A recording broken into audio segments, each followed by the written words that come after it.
Developments in the mystery surrounding Australian golfer Robert Allenby. He is insisting this morning that he really was drugged, kidnapped and beaten during a tournament in Honolulu this month. But Allenby is battling skeptics after posting this picture on Facebook. Vladimir Dutier is here with the potential holes in the story. Vlad, good morning.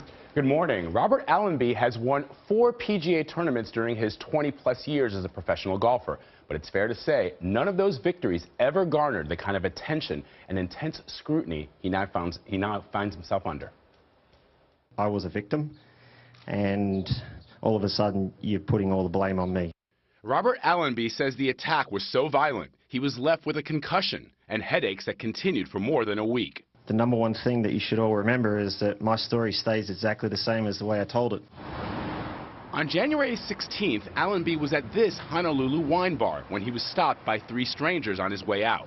Later, in the parking lot, he says an unknown man approached him. 2.5 hours later, I woke up on the street, in the gutter. I've been thrown out of the trunk of a car.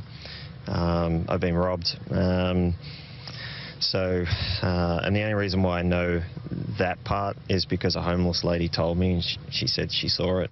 But almost immediately, doubts about his story emerged. The Good Samaritan says Allenby was already on the street by the time she arrived and never saw him thrown out of a car. He was already all bleeding and he was groggy and he wasn't really walking or was disorientated a little bit.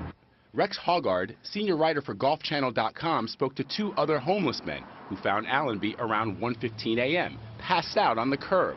They said his injuries were not from an attack. One of the homeless men said he leaned them against a post. At that point, he lost his balance, fell down, and hit his head on a rock.